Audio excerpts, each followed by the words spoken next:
What's up everybody, it's your boy Ecom back at it again. Today we will be breaking down Amazon FBA versus Amazon FBM and showing you exactly which one is better, which one is more profitable, and which one you should ultimately start with today. Let's get it. So let's go ahead and talk about the money side first. So fees, which one has the higher fees? Amazon FBA, 100%. And when breaking down Amazon FBA fees, you got to think about things like shipping, you got to think about things like customer service. You got to think about all these little things that they're going to handle for you Amazon FBA that you would handle yourself FBM. So first things first, on Amazon fees, you have a referral fee. A referral fee is the fee that Amazon charges you for you using their customers on their platform. That's why you don't have to pay for ads or do any marketing. You're leveraging something that's already getting used, so you get charged a 15% referral fee. And within that 15%, no matter whether you do FBA or FBM, that's a set percentage that you're going to get charged regardless. So that one is the same either or. So regardless there, you have no pros, no cons for one or the other. With Amazon FBM, that is the only fee that you have because you're taking care of everything else yourself. From returns to customer service to shipping out products, everything is handled on your end. With Amazon FBA, you have a couple more fees on the back end side. So you guys have a fee for stocking your products in their warehouse. You have a slight fee for them actually shipping everything out. And all of this ultimately costs you a little bit more and makes stuff a little bit less profitable for you, Amazon FBA. So of course, depending on the product, Amazon FBM does seem a little bit better for you in the long run. But for some smaller products that may cost lower than $9.99, you would want to consider them maybe FBA because you know FBM, every label will cost you around $5 to $7. But when you go FBA, they handle the shipping on their end, so you can make those smaller margin products more profitable for yourself in the long run. So when talking about Amazon fees, although Amazon FBA does take a higher percentage as FBM, you have to think that they cover everything for you. From returns to customer service to shipping out products, everything. All you have to do is ship all your units to the Amazon warehouse and they take care of the rest for you. So for some people, that does seem more convenient. They're willing to take a cut, let them have that bigger percentage, but in the long run, you get to keep more of your time, allowing you to go find more inventory, build your business in other ways, and ultimately scale altogether. On the other hand, Amazon FBM, it does take a little bit more of your personal time. You have to manually print out every single label, drop off everything at UPS or USPS or whatever platform you're going to ship with, and different things like that. And on the other hand, when you do get returns, every single time you get a return with Amazon FBM, you have to handle it yourself. So yes, Amazon does do that customer service work and they will respond to the customer, but ultimately you will get that return back to your house. You're going to have to go ahead and figure out, pay for their label, and ultimately you're going to get charged a return fee anyways from Amazon. With Amazon FBA, Amazon will take account everything for you when it comes to a return, from making sure the customer is happy and taking your returns in, seeing whether they can list it again or not. But ultimately, you will still get charged a return fee within Amazon FBA as well. So let's talk about timelines. So with Amazon FBA, especially in Q4, it does take quite some time for them to actually receive your products, go ahead and scan it and list it for you. With Amazon FBM, the minute you find something on a shelf, you can go ahead and list it right then and there if you are approved. And yes, I have tried that multiple times. For me, Amazon FBM has always been far more superior when it comes to time and quick money than Amazon FBA. And for me, I have shipped out many products to Amazon FBA's warehouses, and by the time it even gets to their warehouse, the price has tanked. And for me, that's something that's very scary, and that's something that unless I have bulk units, I might not be willing to take that risk. But ultimately, it is up to you as the seller. Let's talk about storage. With Amazon FBM, you're gonna have to store things in your own house or find a warehouse or a storage unit for yourself. But with Amazon FBA, when you send them everything in, no matter how many units, they're gonna store it all for you. And every time you get an order, they will ship it out for you. But what that means is if you guys send in some inventory and let's say you don't have the buy box and your inventory sits there for months, you will start getting charged a storage fee month after month with using Amazon FBA that will ultimately hurt your profit margins in the long run. So now one of the bigger things we're going to talk about in Amazon FBA is how you get all of your sales, and that is the buy box and how your listing looks with Amazon FBA. So everybody knows Amazon is known for its prime shipping. That means Amazon loves listings that have that prime shipping on it. And some customers, they even filter out their listings and their orders by prime only. And what that tells us is that if you are somebody doing FBM, you might not be able to get those orders because they are looking for prime shipping and quick shipping. Even though if FBM you have zero handling time and you're quick with it, they sometimes look for prime shipping only. So what that means is if you're doing FBA, you are way more likely to get a sales badge, which means you are way more likely to get that sale and boost your sales in the long run. And I'm not saying you can't get sales FBM. I'm just saying it is a lot easier to get it with that Amazon Prime badge and a sales badge overall. And so many people always ask me, when is it perfect to start sending in FBA packages?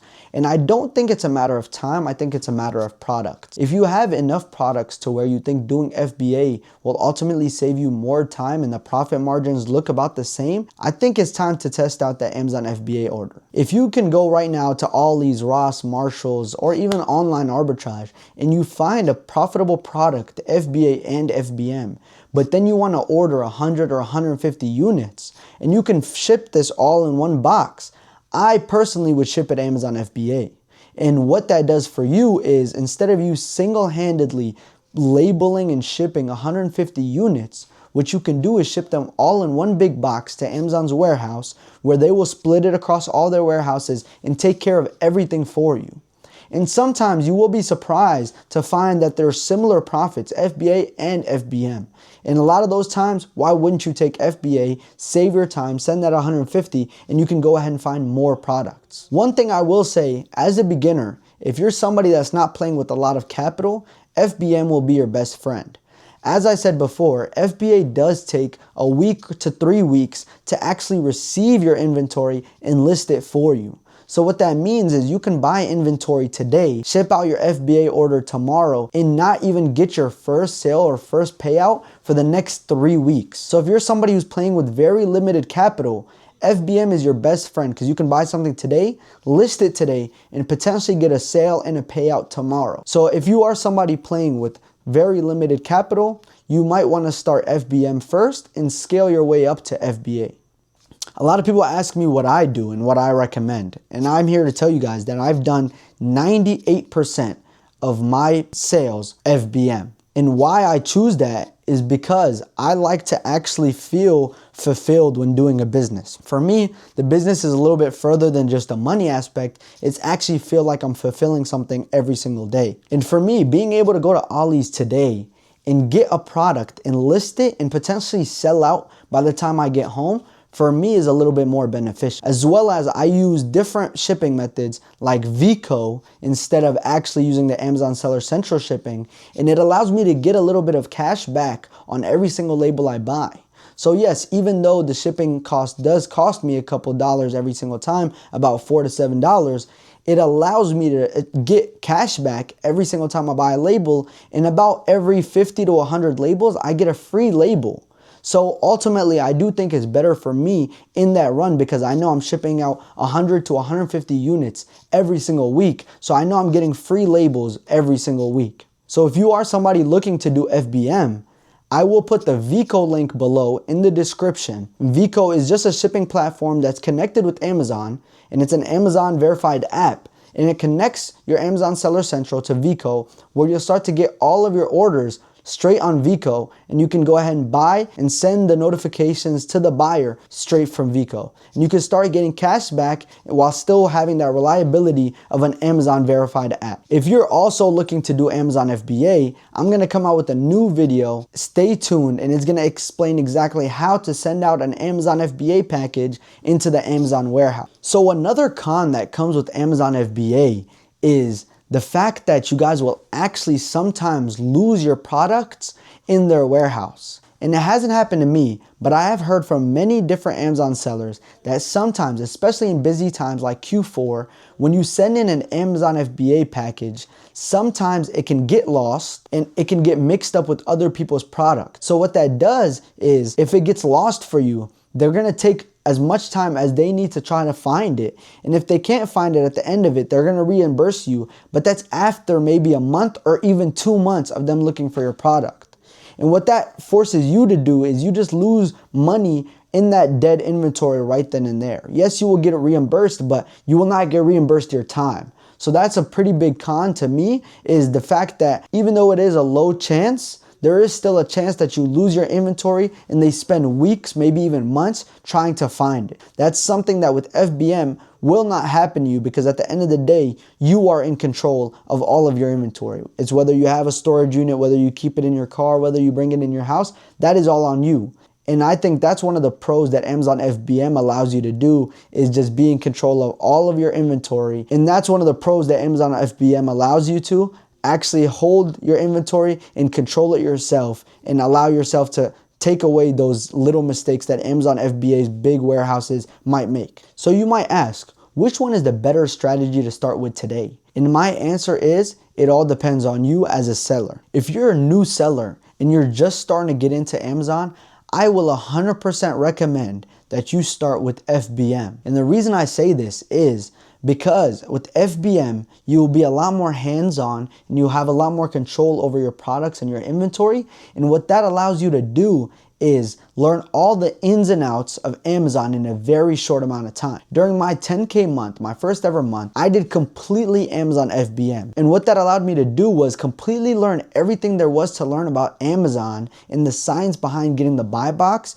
before I even sent in my first FBA package. So when I sent in my first FBA package, even though it took me 2.5 weeks to get there and listed, I sold out of my whole entire inventory of 77 units within the first 2 hours when Amazon listed it for me. And that only came because I took so much of my time to start with Amazon FBM and listing everything myself, seeing how to list it properly, how to get the buy box, how to ship stuff out, and in general, just learning the science behind Amazon.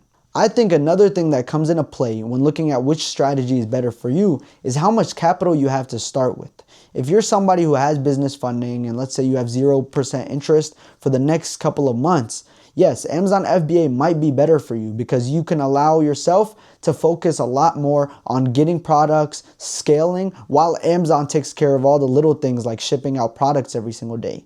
But if you're somebody, on the other hand, that has less capital to play with, it might be more beneficial for you to start FBM. And what that allows you to do is actually make that money every single day and make a quicker payout for yourself to allow yourself to scale faster. If you have $1,000 that you can allocate to inventory today, and let's say you buy 100 units at $10 a piece, and that's $1,000, you will not be able to buy more inventory if you send it all FBA. You'll be a sitting duck for the next 2 weeks till it gets listed. And then, depending on the sales badge of the product, whether you have buy box or not, and depending just how good that product is doing, you might sell out soon, very quickly, or it might take you a lot more time to sell out. So what that ultimately does for you is it keeps your business at a standstill till you can sell that product and Amazon can actually give you that money back. But with Amazon FBM, if you guys go ahead and buy 100 units today at $10 a unit, and that's $1,000, you could potentially sell out all of your stuff today and ultimately get your payout tomorrow or the following day. So what that allows you to do is just have so much more money accessible for you for a quicker scale than Amazon FBA. And again, guys, I'm not saying this to say that Amazon FBA is not the way to go, because once you're scaling, it definitely is. But I say, as a beginner and somebody who's still getting introduced to Amazon, Amazon FBM is your best friend. Amazon FBM allows you to learn, it allows you to scale, and it allows you to ultimately understand the business far more than Amazon FBA does. Another tip and a trick is, if you guys are looking to send in Amazon FBA packages for Q4, I would definitely recommend you guys send it in the late September time, kind of early before everybody else. I know when I started last year, I tried sending in an FBA package in Q4, and I'm not gonna lie to you guys, it took me 3.5 weeks for Amazon to list my product. And that alone hurt me so much because I had so much money sitting in that one product that I couldn't really sell till a month later. I appreciate y'all for watching this video. I hope y'all found some sauce in it. I'll be giving sauce out like this free every single week. So if you guys did find value in this video, please go ahead and drop a subscribe, a like, and comment what video ideas you want to see in the future, and let's get it.